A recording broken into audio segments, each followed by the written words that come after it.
Today we have a very special return guest, the lovely Angelica Lemke. She also featured in episode 40 of this podcast. She is the author of the groundbreaking book called Healing Complex Children with Homeopathy. And after our last interview, I ordered several boxes of her books, and they have been selling like hotcakes, which is a really strong indication for the desperate need that exists for parents to find answers to their children's complex health needs. Angelica's book is aimed at parents and homeopaths alike, and I have loved the feedback I've been receiving from my clients who have read her book. We do still have some copies of her book available, so if you're in Australia, hop on our website, www.eugeniekruger.com, to purchase a copy. Or if you're outside Australia and you'd like a copy of her book, visit www.homeopathyforcomplexchildren.com. So today, Angelica will be sharing some of her cases with us, and I'm really excited to share this episode with all of you.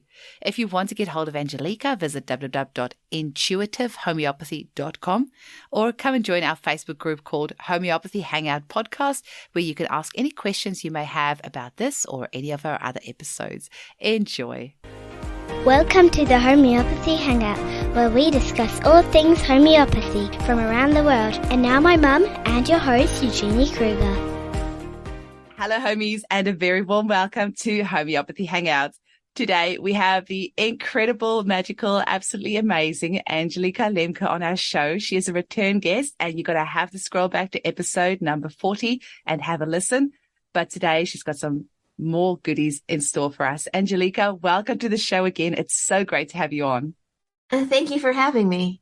It's a pleasure. Now, we have sold, about 50 or 60 of your books by now. It's called Healing Complex Children with Homeopathy. And the feedback has been incredible. Our mums can't get enough of your book, and they've said it's so empowering. And it now is the book that lives on my desk. So I have about 3 books or so that live on my desk permanently. One is Roger Morrison's Keynotes, and one is Luke Norland's Animalia book, and the other one is your book. So they just live there next to my laptop all day long. So well done on such an amazing book. But today you have some real goodies for us in store, and I am just going to let you go for it because you're an amazing speaker. And I think the message that you have is so important in homeopathy. And you've got a wonderful quote that you're going to kick us off with. So for our listeners that haven't listened to episode 40, maybe give them a quick little rundown of what you do. And then I'm just going to leave the floor to you.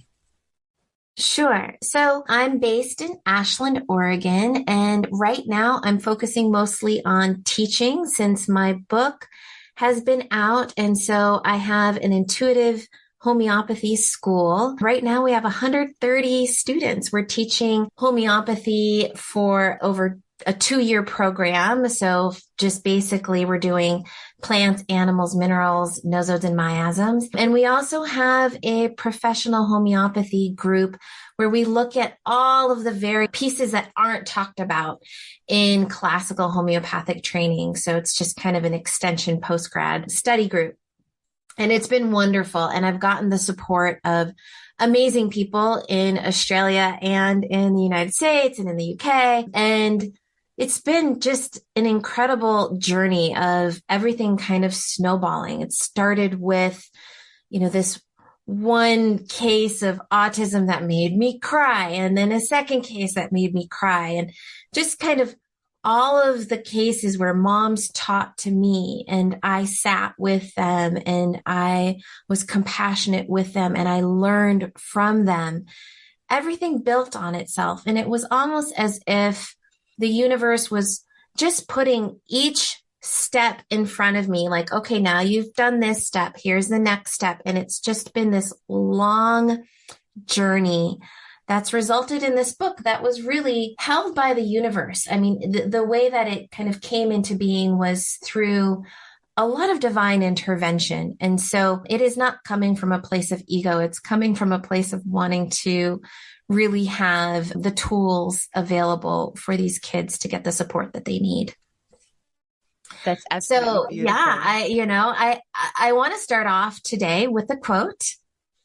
And this quote is from a mother of an autistic child, and he was nonverbal, and she was a lover of A Course in Miracles, which is a channeled book really about unconditional love and how healing is about removing the blockages that we have to knowing that we are just love. And this is what she shared with me, and I typed it all down. So she said, to cultivate intuition and connect on this deep level with my son, I have to be in tune. There's no other way to get the information to help him. I am so grateful for what he has taught me. I wouldn't have gone deep into myself and growth any other way. So a big thank you to the ASD kids. These kids came into this life taking it on. They're so badass of a soul. They came into a form that most of the world doesn't understand, and the world only looks at their deficits. But they are so courageous to stand in their light, so deep it's all or nothing for them. They stand in their truth and light so firmly, it's amazing to me, as if they are saying, I'm not selling my soul for a little conditional approval. You guys sold your soul for a little conditional approval, but I won't do it. Come back to me and find unconditional love. Wow. So I love that. I love that a mom in her healing journey comes to that point in her realization. And this ultimately is where our kids are our teachers. They're teaching us about compassion and love. And if there's anything that I love to teach more than homeopathy, it's teaching intuition. Because intuition is this fifth element. It is this really special piece that weaves the whole healing journey together. And ultimately, in the end, it feels like healing, the purpose of it is to become more intuitive, to become more aligned, to become more connected to our unconditional self. And it's really easy to over-pathologize kids, especially in the West. We have so many tests. I mean, they are analyzed up the wazoo. And as soon as they get a diagnosis or that there's something wrong with them, that word, that diagnosis defines them. And then they meet that expectation. And this is problematic. We don't see them as normal. We then see them as abnormal. And that creates such a layer of separation. And so that separation is something that we need to heal as we go along with homeopathy. I mean, remedies like Ignatia and Lac Maternum and Natmir for that kind of, oh my God, I need to protect my heart. This child, there's something wrong with them. This child is not me, and this is something that is a cultural disease, the way that we look at our kids. Mm-hmm. And so I just want us to come back to that, and homeopathy is so wonderful because we don't want to put these disease labels on kids. And in that way, we don't even want to, overly categorize them, like saying like, oh, he's a silica, he's a lycopodium, because where's their freedom to like break out of that, out of that place? I think constitutional homeopathy is fundamental. And we absolutely need to learn our constitutions. And I've gotten some criticism for teaching moms homeopathy. Yes, and, you have. What would you say to that? I mean, was there anything else that you want to say about that? The thing, I was criticized for one, teaching moms. Another critique that I got was teaching nosodes. So nosodes are a real, I'm a pretty open person, and maybe I'm too naive because I'll put myself out there and I'll just share openly and generously. And then I'll get this kind of negative critique and think and be kind of surprised and shocked by it. But being, intuitive homeopathy, that's too woo-woo. That's out there. We've developed this science of homeopathy. Like, that's not great.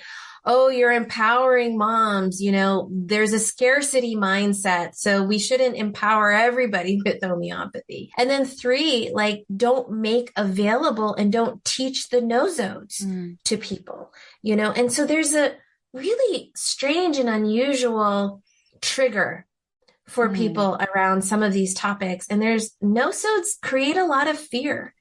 Nosodes really represent shadow for people. And there's fear, I think, maybe that regulatory bodies will come after homeopathy because of nosodes. But then there's just fear of nosodes in general, like, oh, I don't know how to dose them. It's different. Unfortunately, nosodes can really help make the most progress in these complex kids. And so it's because nosodes, I believe, really capture the most shadow aspects, the parts of us that we want to hide and sweep under the rug. Carcinosin has become this really well-known remedy. I mean, it's like a universal remedy. Oh, yeah, it is. It's a nosode.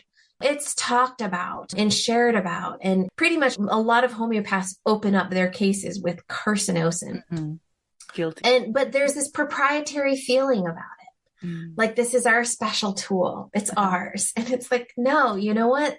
Like, a lot of these remedies should be universally available to people if you can get that much healing from them. You know, and the fact of the matter is that you can get a lot of them just on Amazon. So yeah, I teach about nosodes, but the first time that I taught about nosodes at an autism talk, it was a big autism seminar, 2 homeopaths sat me down and just slammed me for teaching about it. And I was like crying. And again, I'm kind of like a little girl that's just wanting to help people. And so it was such a shock to get that feedback that nosodes are scary. And it's like, you know what? If they're scary, then what we need is to teach about it. We need more teaching, not to hush up about it. We need more teaching. And there's so much potentiality with them. There's the potentiality of clearing away all of these suppressed layers. There's the potentiality of prevention and homeoprophylaxis. And so I think we just need more education. I think there's actually something important to say to the listeners as well, is that all of us are in different stages of our development.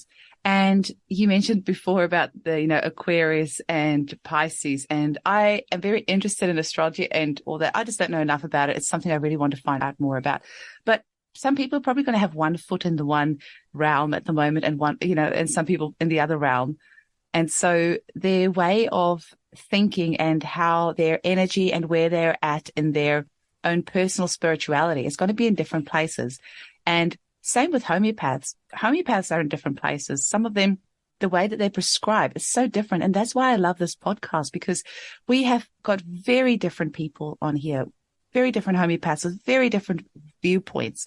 So you need to find the homeopath that resonates with you and where you're at. And I think that's very powerful in itself as well. So some people. Absolutely. And I think homeopathy really should overcome its insecurities and not criticize other homeopaths. We need to feel united and that it's absolutely okay. I have this book at my desk, Henny Houdin's Mast. She was a Belgian homeopath who really practiced based on miasms, and understanding remedies according to what miasm they were and seeing people according to classical miasms. She's this classical homeopath who had this really awesome way of engaging, and it worked for her. And I learned from her. And when I teach miasms, I will base a lot of what I teach on what I learned from her. But every homeopath actually, when you look at miasms, has a different perspective on miasms. It's really variable. Rajan Sankaran has this whole expanded set of miasms, and everybody has their different way of essentially categorizing remedy families according to how people respond to stress, is the way I see miasms. But yeah, homeopaths don't agree on lots of things. But what we can agree on is to accept our fellow homeopaths with non-judgment and seeing that everybody is at their own stage. And some of us need a much more calc carb routine way of doing learning and practicing and repertorizing, and that's perfect. And they will get the right people that come to them. And so it's just trust. And we just really have to trust that like attracts like, law of attraction, that we are attracting in the people that we are meant to learn from. And that the energy goes both ways, that our patients heal us as much as we're healing them. And if there isn't that exchange that's going to happen, it might not be a really useful client relationship. So yeah, I really pray that the world of homeopathy really just starts to unify around acceptance of all of the ways we can practice. So why do you think us homeopaths do that? Well, the world of homeopathy is pretty cerebral, for one. And I think its roots being German as well, sadly enough, which is a pretty cerebral culture. I think it's just natural. And I think there's always ego involved. And so we feel like it's already alternative. And so you're already on the edge when you're practicing. And so you might have some insecurities. And then you're kind of building up your own way of doing things to bulwark your own insecurity. And if somebody's not doing it your way, that might make you question yourself, and it makes you insecure. And so, I feel like the whole purpose of healing is to come into a place of trusting. And there's a spiritual quality to that. And we really just need to trust. I've gotten to interview as well for my school and my podcast, homeopaths that use pendulums to spell out the names of the remedies that they're meant to give. And they've had incredible success. I've spoken to homeopaths who just use radionics, who just intention, all sorts of things. What matters, I think, at the end of the day, is people healing. Are they healing? And it's been really exciting to me with my book and my class. Like, I have this one mom, and she's a stay-at-home mom. She comes from a very religious background that has been pretty constraining to her personal expression. And she had a couple special needs kids. And she said, your book gave me the permission to trust my intuition. And like automatically, I'm like, yes, like that's what I really want. And she got an intuitive hit on penguin. And so she posted in our group, does anybody know anything about the remedy penguin? And I wrote back, I was like, no, not really. I gave that remedy once to a little girl who basically was having problems with her friends and feeling excluded from friend groups. And then on taking that remedy, she let go of that feeling of drama and she made friends with a boy and they became like best friends, which is actually penguin-like behavior. They have fear of exclusion from the group. And so I put that up there and then she got another intuitive sign from the universe of a penguin, like the penguins showed up on her computer in some sort of way.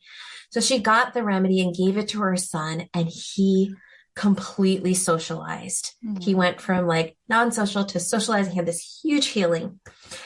And I love it. For one, she didn't have to invest in a homeopath and she did it herself. Her son got a lot of healing. And then she got deep feedback to trust her intuition. So she healed something in her to continue to trust. And she continues to trust and give remedies in that way. And she has since released some of her religiosity and let go of some of the constraints she had on herself with her religion, because she's learning it's evolving her more than just healing her kids. She's becoming more strong in her authenticity. And so I'm very excited by that. And there are how many kids now have a chronic disease diagnosis? Empowering mothers to treat their kids is something homeopaths have always done. My book just reflects the fact that so many kids now have chronic disease. So we had to have a homeopathy book to help with that, beyond just treating babies and pregnancy and acutes. Amazing. So I sit with this question every single day is how do we fix this mess that our children's health is in at the moment, chronically worldwide? How do we fix this mess? And the answer that I keep coming back to is if we can empower mothers to get back to trusting their instincts. But it goes further than that. I mean, the moment you're pregnant, you're a mother, not just when that child comes out. But we actually need to get those mums actually preconception. We need to get women. We need to get young girls. And, I just finished reading this book, The Period Repair Manual by Lara Bryden. I've heard of it. And it is so good. And I'm like, why are we not teaching teenage girls this information of getting in tune with their period, with their cycle right from the beginning, even before they get their cycle, so that accepted and it's embraced and it is understood. And that gets you really in tune with your body when you are in tune with your cycle. But instead, we put these kids on contraceptive pill from age 12, 13. The second their period starts, they've got a little bit of pain or a bit of acne, they could put on the pill. So immediately that intuition that you would have with your body, that connection that you would have with your body's cycle is suppressed. And then there's the pregnancy and you get forced into tests and forced into ultrasounds. And because it's your first child, you don't know any better. And then you get induced. And then they tell you have to inject all the stuff into your kid. And then your child gets their first illness and they go to the doctor and you have to be given antibiotics.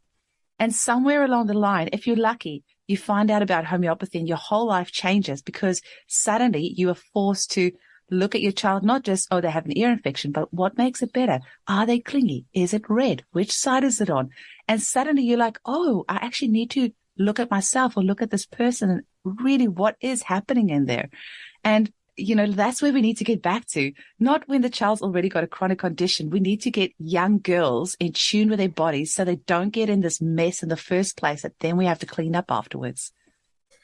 Absolutely. And it's a global awakening that is happening and it's messy where, there will be a large segment of the human population that's just going and moving into deep degeneration, right? I was speaking with a homeopath friend and she's like, everyone talks about when the apocalypse is coming. She's like, the apocalypse is here. It's now. And I'm like, oh my God, I think you might be right. And so we all just get so discouraged when we look out into the world. But what did COVID teach us? COVID taught us to look inside.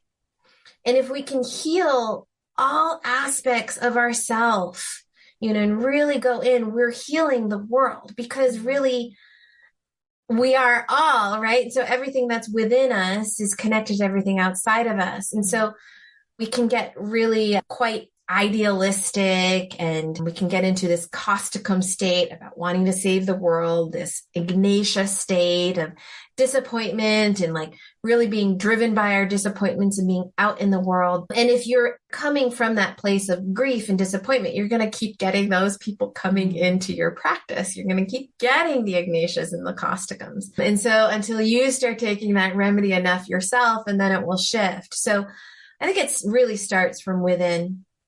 And if we can kind of heal as many layers as possible from within our own ancestry, our own traumas, our past lives, then the healing we become the medicine and we impact everybody around us.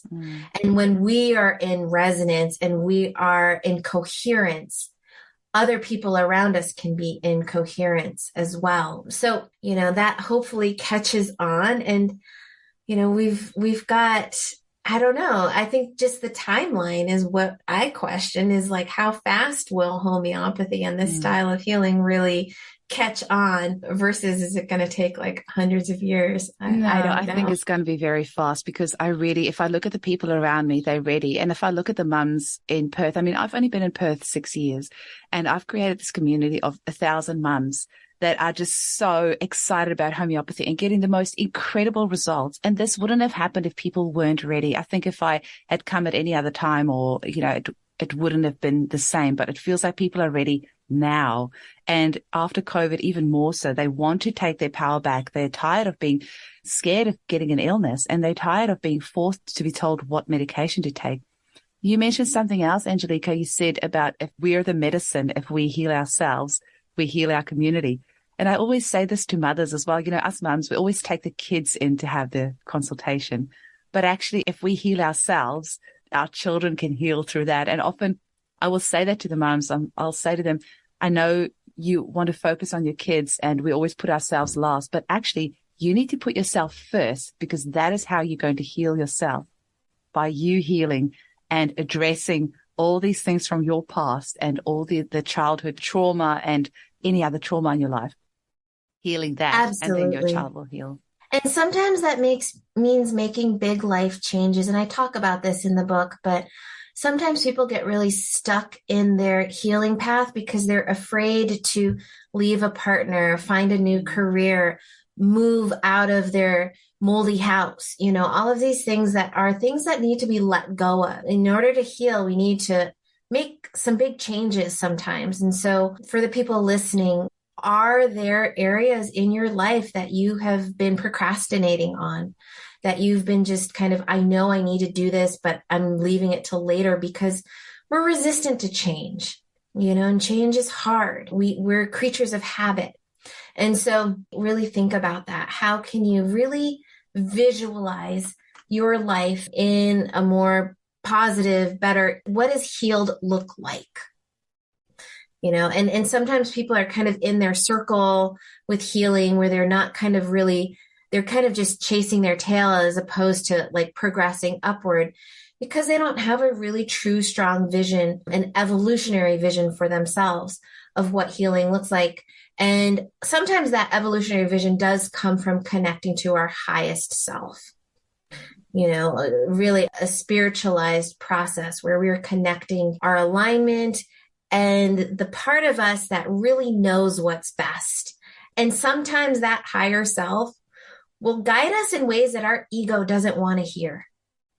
They may guide us to stay with a partner. They may guide us to leave a partner, or they may guide us to move somewhere or take a job in ways that our ego is resistant to. And when you can find that difference, like that is true intuition, true faith, to listen to that guidance as opposed to like just following the needs and drives of my ego. So what would you say to homeopaths who say that you shouldn't be teaching this type of prescribing to your children to their children? I know. And I've gotten that feedback. I gave a big talk last February or March, and I got tons of positive feedback and like 2 or 3 really nasty remarks from homeopaths saying that this is really dangerous to be teaching this to moms, that they're just going to be widely prescribing for their kids. And my feeling is that moms want to learn so badly. And if we keep them in the dark by, keeping the remedy names secret, for example, I never understand that.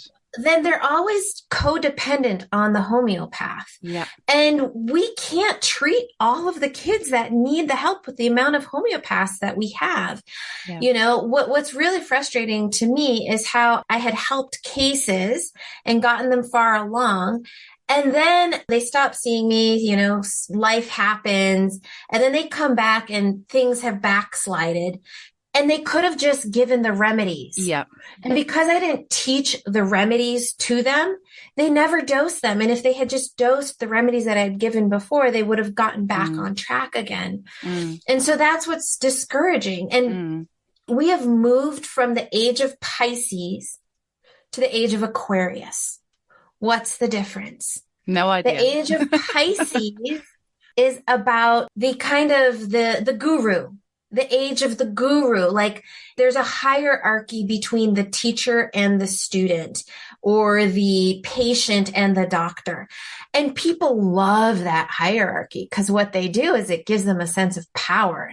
It makes them feel like I've got the power to heal. You don't. And really, we're moving out of that into the age of Aquarius, which is an egalitarian place, where we should be equals with our patients. The internet is all about egalitarianism. I mean, it has leveled the playing field. Everybody can learn online. They can find their remedies. They can look it up. And for the homeopaths who feel like we shouldn't be teaching this to moms, it's like, well, guess what? You'll get the clients who want to be codependent and listen to everything that you say. And that's great. And if that works for you, wonderful.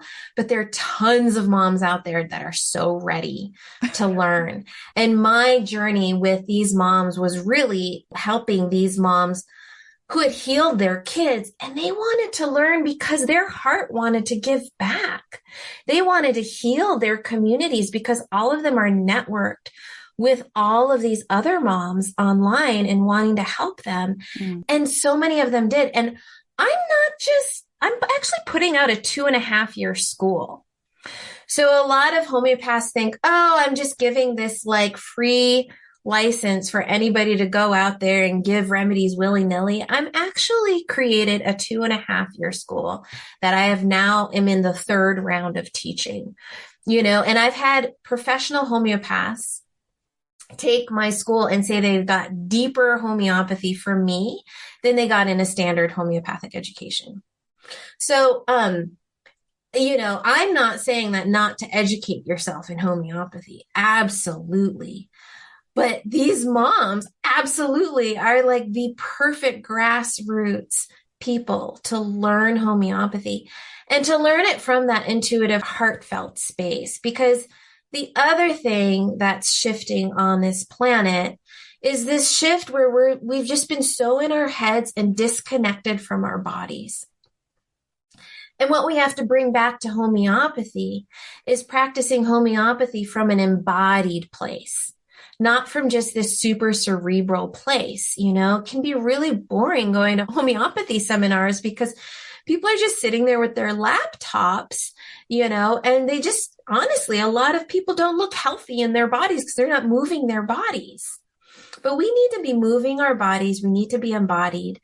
And that's a style of homeopathy that I want to teach, is like, listen to your body. Actually, Sankaran brought the sensation process really to the forefront. That's a really embodied way of doing homeopathic intake. So these moms and then these kids who are nonverbal, when we do the sensation process, we're connecting to the bodies, we're connecting to these children. And so yes, I think that a lot of homeopaths still have a scarcity mindset, which makes no sense to me because our world is filled with everybody being pretty sick. So there's more than enough sick people and sick kids to go around. You don't have to worry that your clients are going to go away from you, because who comes to you is always your teacher, always who you're going to need to learn from and where your growth curve is at. And so there will always be people for the homeopaths out there. And if you're blocked in your own progress as a homeopath, you will be blocked with your clients and with attracting people in. So I would say learn more if you're in that place. That's absolutely beautiful. Have you heard of that little book called The Little Soul in the Sun by Neil Donald Walsh? Oh, I've got that book. Oh. He lives in my town, Neil. No, are you serious? Mm-hmm. Oh, yeah. His first book, Conversations with God, a colleague gave to me 20 odd years ago, and that really made such a huge difference in my life. And then after the birth of my first child, my midwife gave me the book, The Little Soul in the Sun. But I give this to so many of my clients. Well, actually, I send them to the YouTube videos. So there's now a lady on YouTube that reads the book out. The clip is 13 minutes. And almost at the end of all of my prescriptions, I put, and please watch this video, The Little Soul in the Sun. Because that, I would say that sums up my belief in 13 minutes, my spiritual beliefs, because we're all just spiritual beings that have this human existence. And the only way that we can learn is through whichever experiences we choose to have on this earth. And I really believe that we choose our children and they choose us. And my kids go to a Steiner school, and on their birthday, the teacher tells this beautiful story in kindy of how you were up in the heavens and you looked at all the different families and then you saw your family.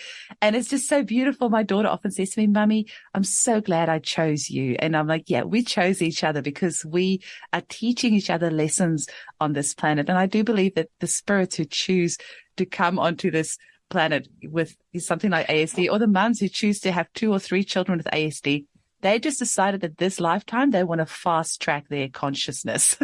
Absolutely. But if you need to also learn that lesson. Like you need to, like, that's what I feel like with you, Angelica. You're actually helping these mums and children and families, communities, because you're not just affecting your family, you're affecting that whole community. And when the people in the school or what your sports groups see the changes, they heal through that as well. So I just feel that if you can see the lesson, and if, like, I so often get mums in and they'll be like, my child is like this, my child is like this, my child is like this. And I always try to think of how is a nice way that I can say to them, your child's just reflecting what you have inside of you. And I'm so aware of that with my kids. They throw back in my face all the stuff that I am projecting out. And we can actually use our children, if we are serious about healing and raising our consciousness and healing the planet. What your child's reflecting back to you, it's just a mirror. They are just our mirrors. And it's such a beautiful healing opportunity. And because we're so far removed from our intuition, what you are doing is you are teaching us to tap into our intuition, kind of take that back on ourselves, that, okay, we need to, your child's not being like this on purpose to be mean to you. They're just reflecting something back to you, and how you can both heal through that. So that's where I think the real power lies in your book, is getting us back to our intuition, connecting with our children, because one of the techniques that you use is kind of to get the parents into sort of like a meditative state, and then say, like, imagine it, you're in your child's body. What does that feel like for them? And the power that comes from actually just think of what that must feel like for your child to be banging their head like that. What would be some reasons behind that? Why? What do you think they feel like when they do that? And then getting to the essence of that, instead of just saying, oh, my child is just being naughty, or my child is just doing this to get attention. No, they're not. They're doing it because they're trying to express something to you. They're trying to hold a mirror up to you. So. Right. And a lot of things that we suppress, our own anger, our own like irritability, comes out in our kids. And then when we see it, we get frustrated. We don't want to see that in our kids. And so we really need to kind of work on that. I mean, it's interesting. Anytime I take like a parasite tincture, or something for parasites for myself, which isn't often, but once in a while, my kid will just act up. It's almost as if then she's like the energy of my frustrated parasite that's getting the medicine. And they are a piece of us. And so absolutely, we really need to. And I think sometimes that's discouraging for moms too, because then they feel, oh gosh, if they're a piece of me, then I'm responsible. And then this like reflects badly on me. And it's like, no, not at all. Absolutely not. It's like not coming from that place of judgment, and just coming from that place of holism. Like you are one whole unit. And when you heal, you're coming to that place in your heart that doesn't have any judgment at all. I don't have judgment. There are no negative emotions. Emotions are just emotions. Anger, the rage, the crying, it's just energy that needs to move. And so we don't have to have like a negative perspective on it. Recently, a child, this was just yesterday, came over to my house and had a total meltdown. And it put my child into PTSD and put her into fight or flight. And so it was just this like trigger effect. And this kid yelled all of this like mean stuff at my daughter. And it really like shook her up. And the next day she asked me all of these questions actually about death. And I thought about that book, the Neil Donald Walsh book, because I thought, well, this was awful. This was traumatic. This kind of thing happens all the time between kids. But I could also feel my daughter actually wrote an I am sorry letter, and then wrote why she felt the way that she did. And it gave her that opportunity to talk about how she felt and to deal with some deep fears that she had. And so, all of these things happen. Kids have meltdowns and rages, and they're defiant, but they're moving through stuff. And we can just kind of support them with that. And how would we want to have been treated if we were a kid going through that? And we don't always have to give a remedy. Sometimes I feel like as homeopaths, as moms with my book, like we think we always need to give a remedy. But sometimes our kids have the wisdom to figure it out. I mean, my daughter was like, I want to write a letter to this girl. I'm like, okay, great. Let's do it. Like that's her just getting it out.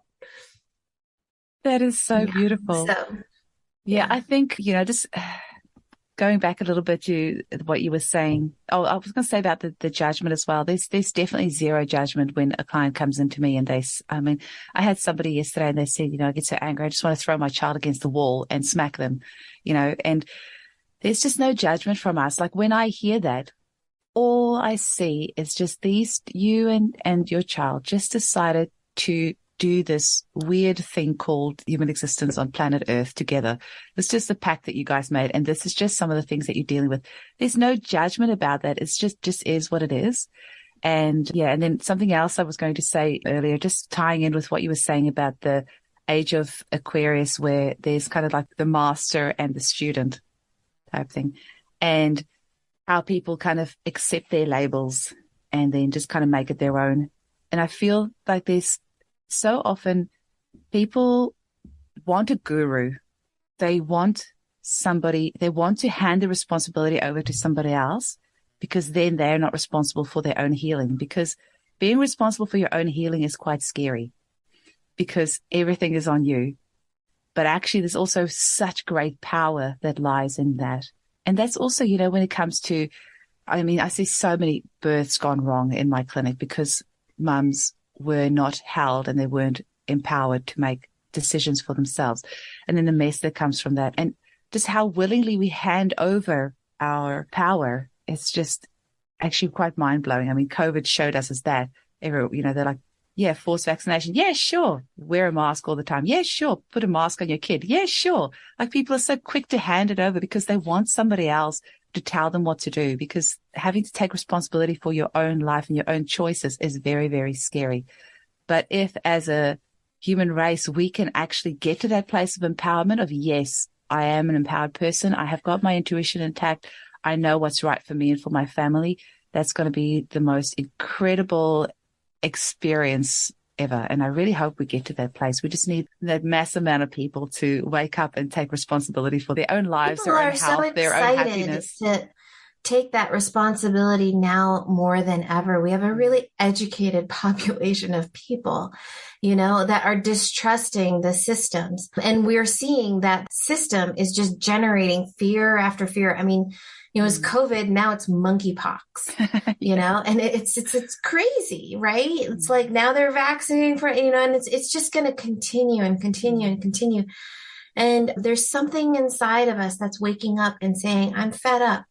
I don't want to swallow this anymore. And yeah, that taking responsibility is really being like an adult, with your health, as opposed to being a child where the system is the surrogate parent. Yeah, and there's remedies for monkeypox. Should that go around?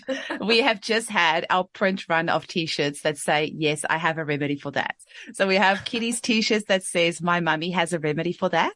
And my daughter wears hers very proudly to school. She showed it to everyone this week, at all the teachers. And then one of the teachers asked her, what is a remedy? And she explained. And then we have the adult T-shirts that says, yes, I have a remedy for that, because yes, we do have remedies for everything.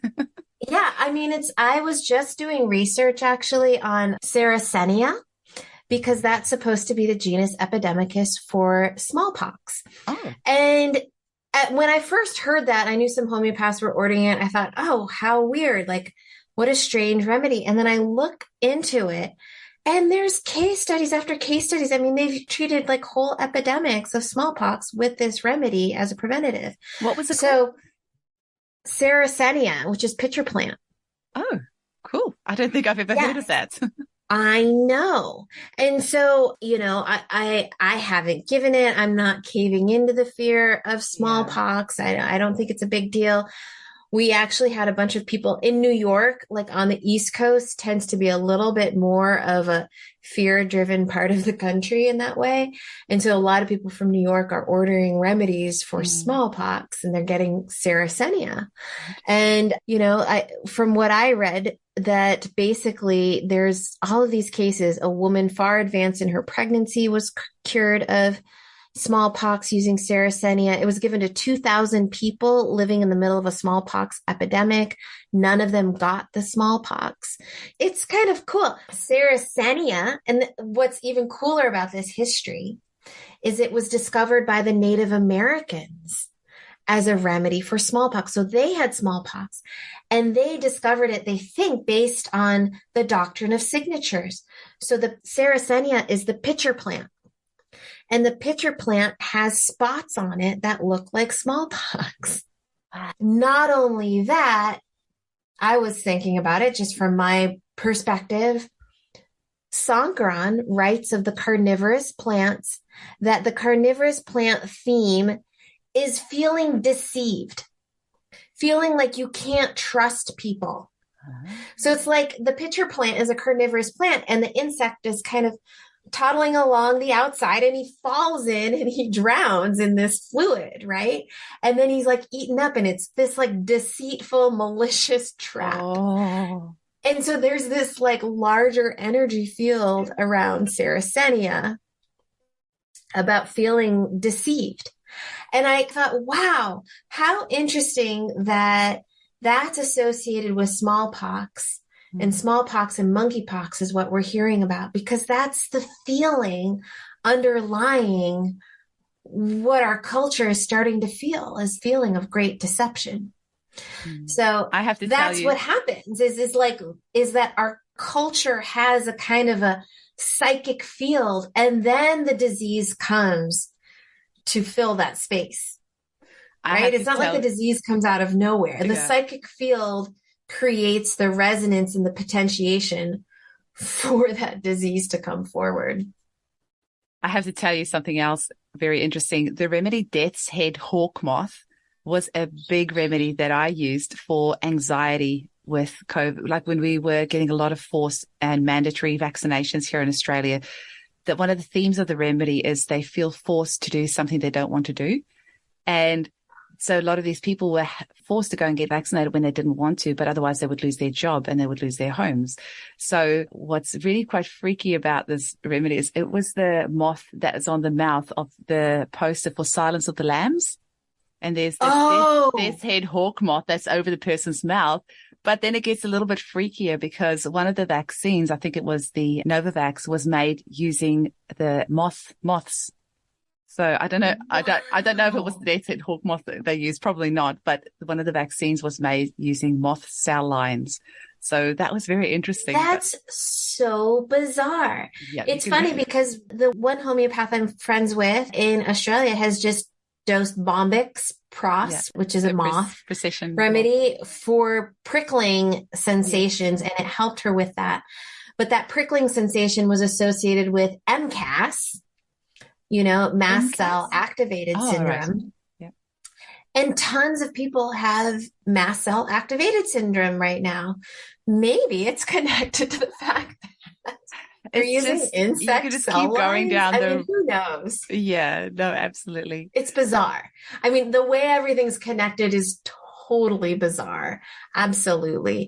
But you know what? The more you tap into that, the way that it's all connected, and realize that we know nothing and we need to stay open, I think that's what us homeopaths need to do more. Hey, it's like, no, that can't be right. Just stay open. Just consider the possibilities. You don't have to take it all on. Just let it come through and flow through you. If it doesn't work for you, just let it go. But don't block things out. Just consider the possibility. Right. And we can get as much in fear mentality as everybody else. I know that homeopaths can feel like it's like us against them. Mm-hmm. And that every time like a new toxin or a new vaccine or it's like we're just at battle. Now we have to find the next remedy or the next isopathic cure for this, and that. And, ultimately we need to heal. We need to kind of step out of that game altogether, and just trust that the right remedies, the right medicine, the right situations will show up for us and that we can create heaven on earth when we're in that place of trusting. that's a really good place to finish off because it was an awesome quote, but also because it is now 7:30 a.m. here in Perth. I've been recording since 6:30 and I need to go drop my kids off to school. But we covered a lot.